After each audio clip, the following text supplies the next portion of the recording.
Okay, why don't we get started? We were in the Likutim. We just, I think, have a couple more to do. That the Zayin Tovei Ha'ir, we said, have the jurisdiction to mete out law kafi ra'ot einehem, according to their discretion. Just see, right? According to their discretion. Because they're coming and acting as the community representatives. And then he writes, "Uvemakom shenahagu me'olam shelo lahoshiv dayanim kivuim." He says, let's say you live in a place where they don't have a fixed beis din. Rak danim al pi zeb borer lo echad v'zeb borer lo echad v'ha'av beis din hu hashalish. The way that they adjudicate law in these situations is that they have each litigant choose his own judge, and the two judges choose a third judge. So let me just explain what we're talking about. This is called the principle of Zabla. What is Zabla? Zayin Bet Lamed Aleph. You see the acronym over here in the text is Zayin Bet Lamed Aleph. What does it stand for? Ze Borer Lo Echad. This one chooses a judge. So what that means is that there are two ways to convene a beis din in Jewish law. One is to have a regularly fixed court in the city, like you have in Toronto. You have the Toronto beis din. So if I have a legal issue that I wish to bring up, if I have a dispute with my neighbor, let's say, and I want, or my business partner, and I want to bring this claim against him in a beis din, I have an address. I send an email or I call the representative of the beis din, and I set up a din, what's called a din Torah. There's an alternate way of doing that, especially if you're living in a smaller community where there is no fixed beis din, or it could also happen conversely, if you live in such a huge metropolis that there's multiple batei din and you don't feel comfortable going to any of them. So what's the solution? So you say to your friend, I'm summoning you to a din Torah, and what we'll do is we'll create an ad hoc beis din. And what that means is I'll choose my rabbi, you choose your rabbi, and the two rabbis will choose between the two of them a third impartial party. And this way, there's a sense that each one of us will have someone who's perhaps somewhat sympathetic to our position, and there'll be a third dayan who will sort of preside over this legal hearing, who will be completely impartial, and therefore consensus will be arrived at.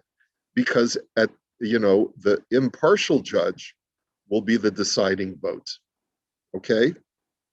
So ve'ala ve'ha'av beis din hu hashalish ve'ala al das eze tovei ha'ir lahoshiv beis din kavua im harav.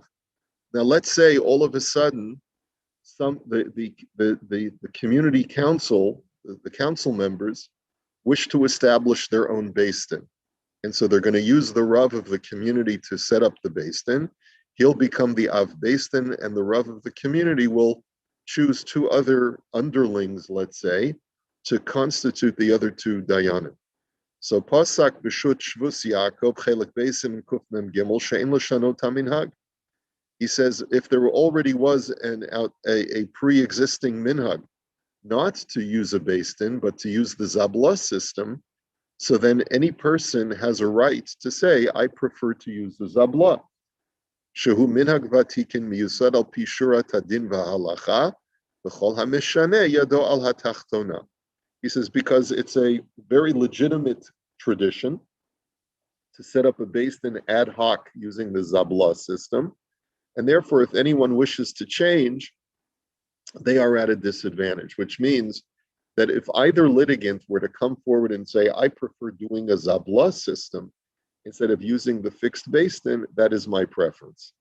I will tell you that when the shul had litigation a few years ago against a caterer who had owed the shul some money and had failed to pay the money. So we decided we were going to go to Beis Din. The board looked to me for direction, and I said, well, no, we can't litigate. That was one possibility, just to go take it to secular court, because we had a contract and there was clear breach of contract. So there was one argument to be made that maybe we could go just to secular court. And I said, no, that's not the right thing to do. We have to go to Beis Din. But I said, what we do have a right is to say, we would like to have someone who we feel will perhaps be more sympathetic. And I felt for certain reasons having to do with local politics that it might be more expedient for the shul to do a zabla instead of using a fixed Beis Din. And so what we did was their litigant chose someone local, and we chose someone from another city. And then the two of them chose a third judge who was also from here, Toronto, who both judges were satisfied was going to be impartial. And that's how we did it. And so I got a little pushback from the Beis Din here. They said, why don't you want to use the Beis Din? I said, we'd rather have someone from out of town who is not involved in the whole politics of the community. And we prevailed. What's that? Yes, both parties have to agree. And either party can say, I don't feel comfortable with the local Beis Din. I would rather use a zabla. Now, one litigant does not have a right to say, I don't want to use the Toronto Beis Din, let's go to New York. And the other litigant can say, no, I have a local Beis Din. I'm not interested in traveling to New York. I'm not interested in paying extra money for expenses and things like that. So that if there is a local Beis Din, and it's a dispute whether to go to the New York Beis Din or to the local Beis Din, you go to the local one. But either litigant can say, I'm not comfortable with the local Beis Din, I prefer to do a zabla.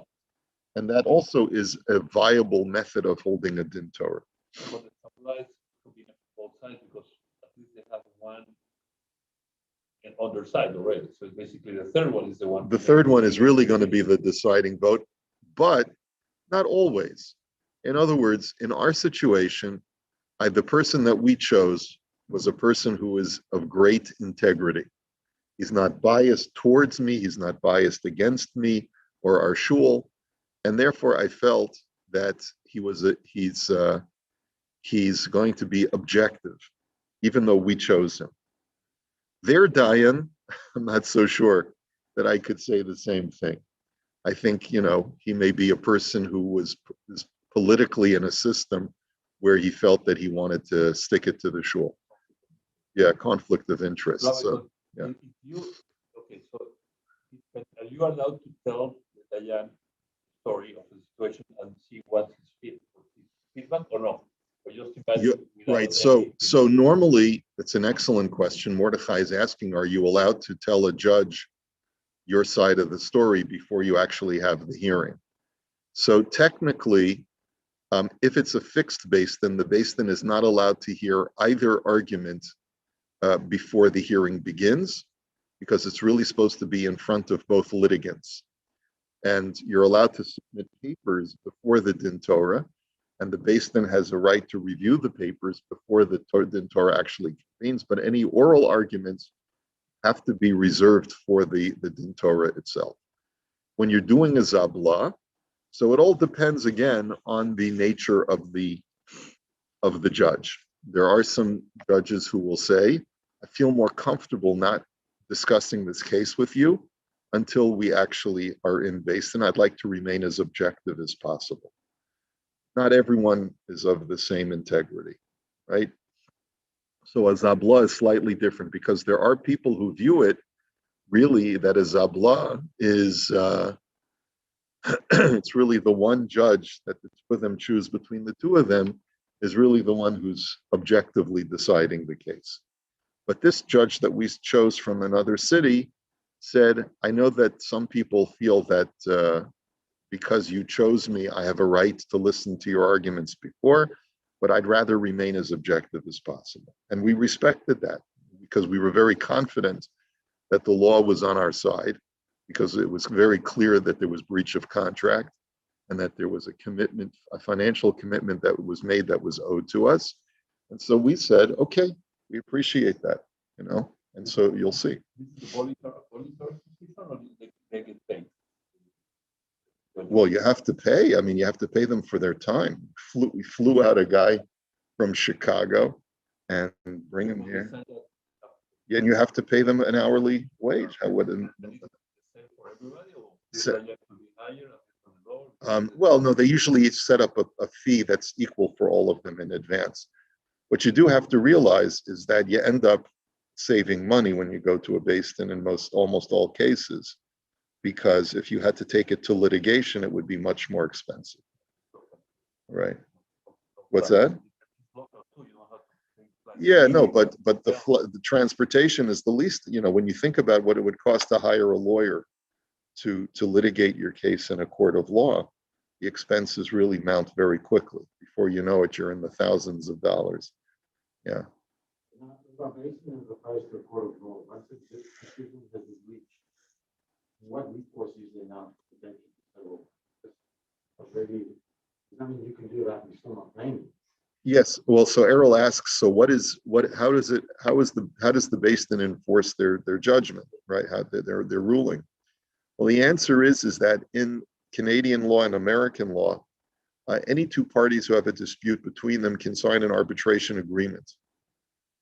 Let's say you and I have a dispute, and you say, you know what, we both trust Mordechai, so we'll just sign arbitration papers that whatever Mordechai decides, we will abide by legally. We legally commit ourselves to abide by that. So once we sign arbitration papers and we submit it to the Beis Din submits their ruling. If, let's say, then afterwards I refuse to abide by the ruling of the Beis Din, let's say the Beis Din says I owe you money. If I refuse to abide by that, you can then take those papers and take me to court. And the Beis Din will give you permission to take me to court because we did everything we were supposed to do. Yeah. Okay. All right. So let me just see here. I'm pretty sure we're done with the Likutim. All right. So just see if there's anything.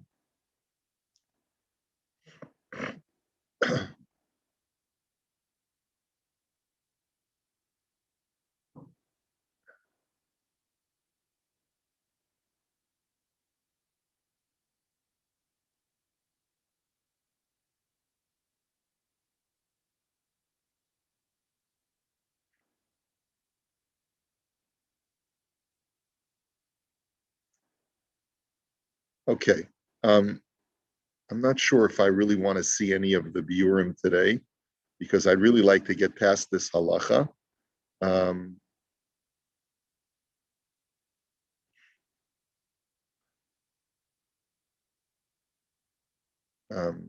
in general, if you because there's been a lot of gray area that's been laid out there as to what cases Beis Din will hear and what cases Beis Din will not hear.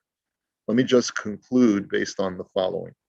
As a general rule, when you have a financial dispute between two parties, that's the most common situation that you'll take someone to a din Torah. And my experience tells me that as long as it's a reputable Beis Din, you will get a fair hearing. And in most instances, you'll have a positive experience. Now that doesn't mean you'll win. It could mean you'll lose.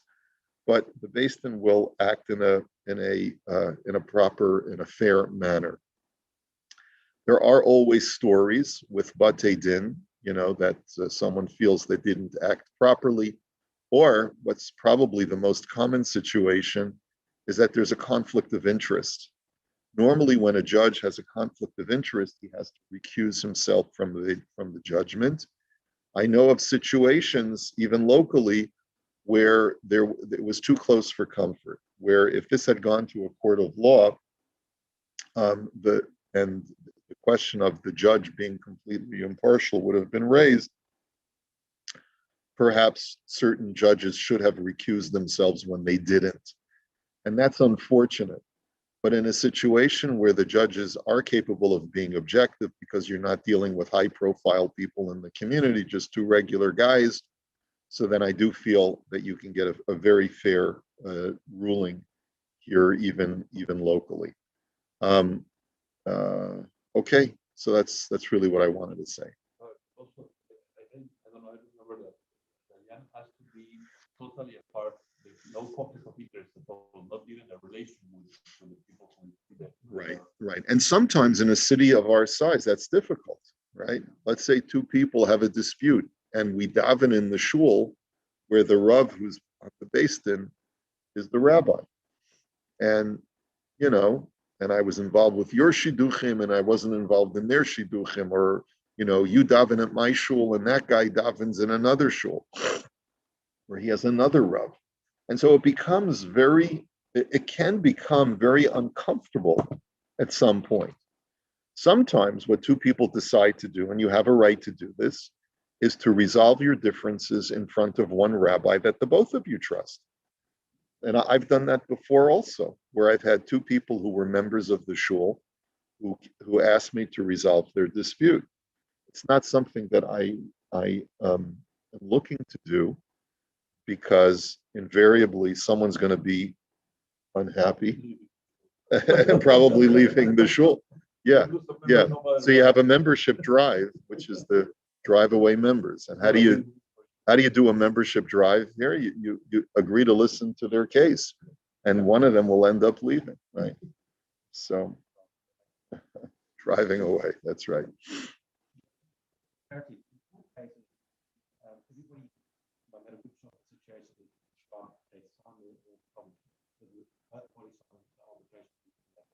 Yeah, they otherwise there's no point in it, because otherwise it becomes a game, because either side could say I changed my mind, I'd rather take you to the secular court.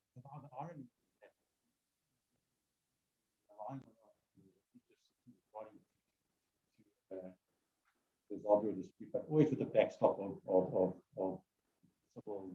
That's right, because otherwise, there's a separation of the church and state, right? So no one can say you have to pay me based on what the Beis Din says. A guy could say, jump in a lake, So how do you?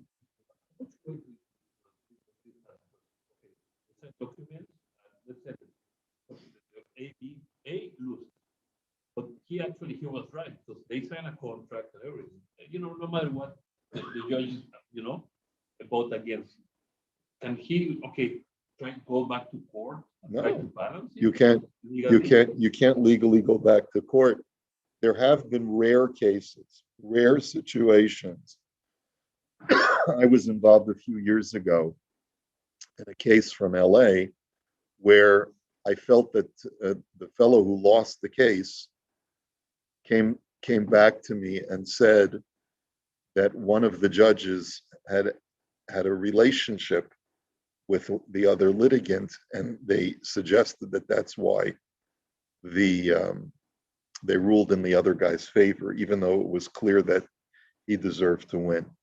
And I said, you raise a good point. The judge's ruling was flawed, but I can't help you any further. It was just when I was moving to Toronto, and I said, abide by the judgment. That would be my recommendation. Even though it was a lot of money, there was nothing I really could do. He ended up taking it to secular court.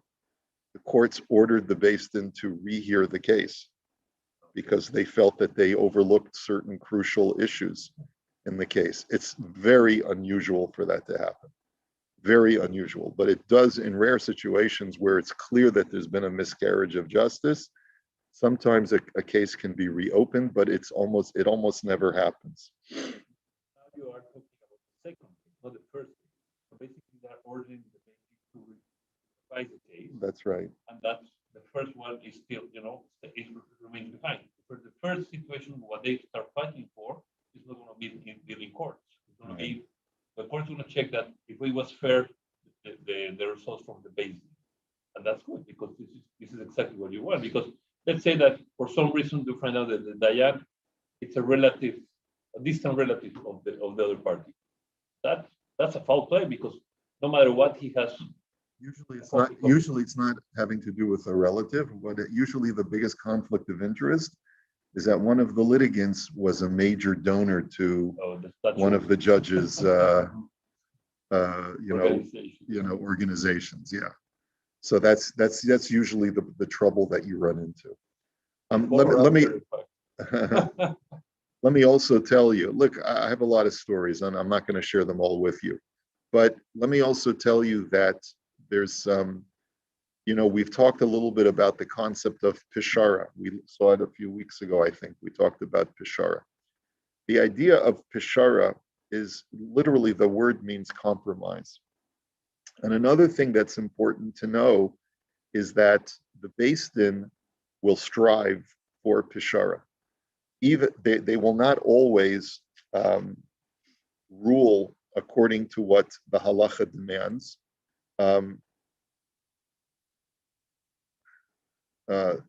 They won't always rule based on what the halacha demands, simply because there are so many intricacies sometimes in a particular case that it's not always expedient to do full research and to know exactly what the halacha would be in every situation. A lot of times, as you've seen throughout, when just going through the Rab Shulchan Aruch, you see that there are many gray areas in halacha, in Choshen Mishpat, and sometimes the Rabbanim have to eyeball it and see what they feel makes sense to them, even if this particular case has many ins and outs, and it's not a cookie cutter case and things like that. And so, therefore, one of the things that the Rabbanim will do, as a general rule, is they will strive to make sure that even when they know that, let's say, one litigant is more correct than the other, they will still not usually give a full award to one litigant over the other.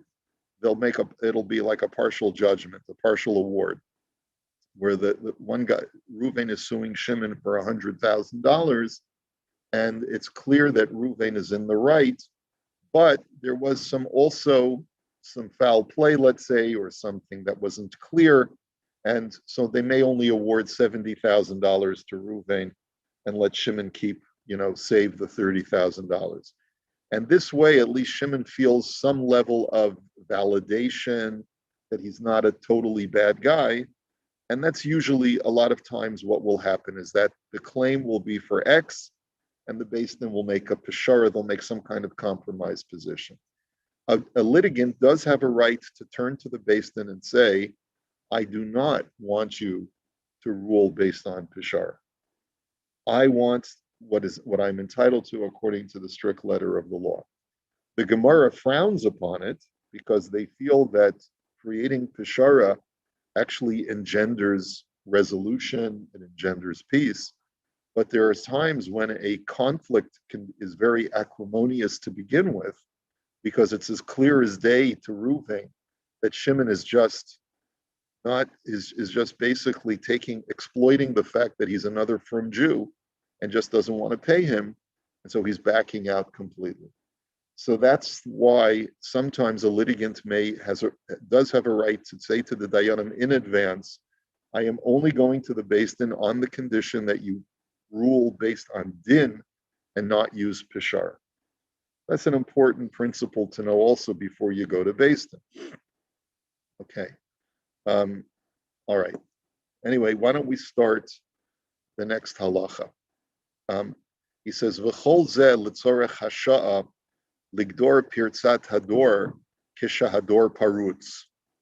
He says what we've mentioned before, that sometimes a community council or even a Beis Din can use their discretion to create new penalties and new laws in order to repair whatever breach is the current trend within the culture, right? So if they see a guy buying trefa meat from the big city and he brings it back with him to the shtetl so they can flog him for that, right? We said that there are times that even though the law may not call for something, they have a right to use whatever is in their discretion. He says,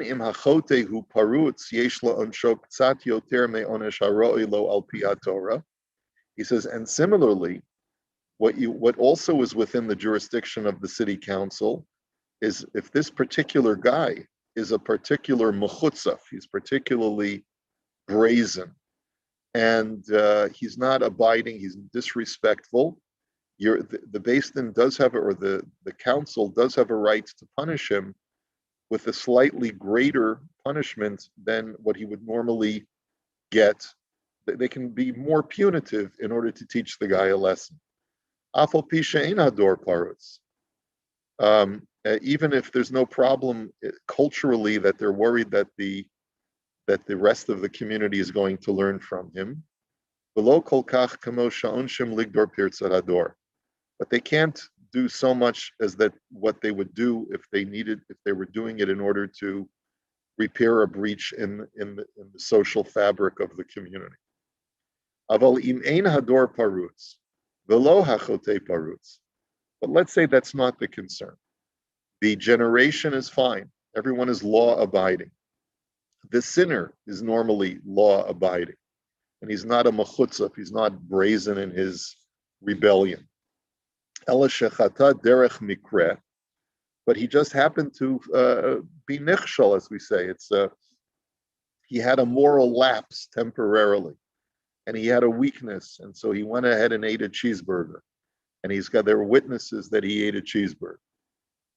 Ein reshus letove ha'ir la'onshel klal yoter me'onesh haroi lo al pi haTorah. In that situation, the Beis Din or the city council does not have a right to punish him more than what the Torah would allow a Beis Din to punish a fellow, shuhu nidui o makat mardut, which would either be putting him under a ban or giving him rabbinic lashes. Afim over avera shechayv aleha mitat beitin. And that's true even if his moral lapse involved the sin that would normally carry with it the death penalty.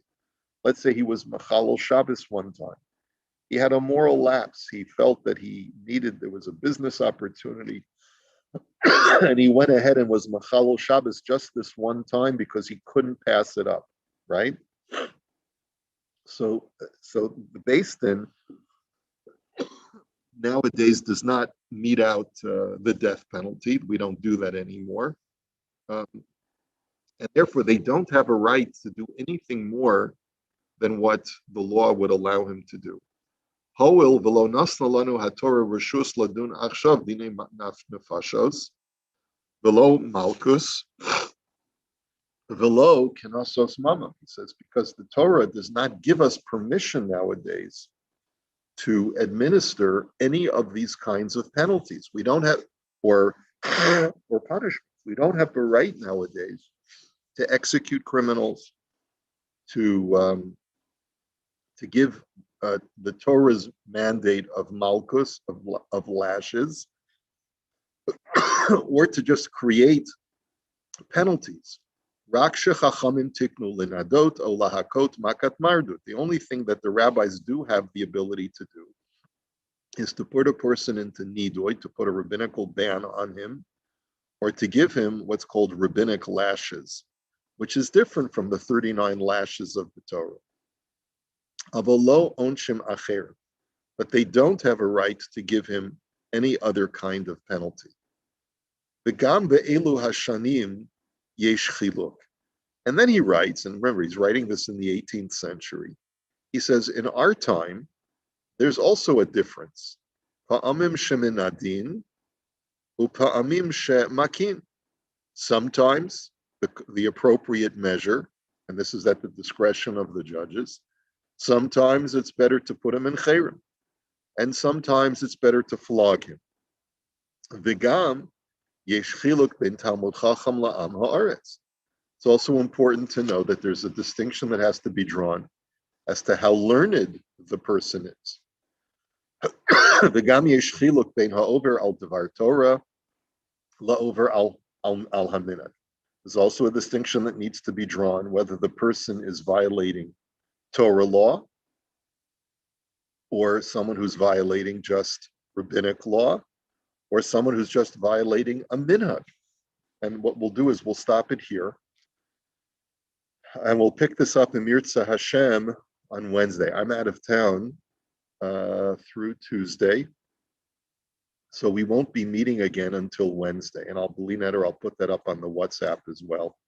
So let me wish you all a good Shabbos. Shabbat Shalom. Shabbat shalom. Shalom. Talk to you soon. Take care.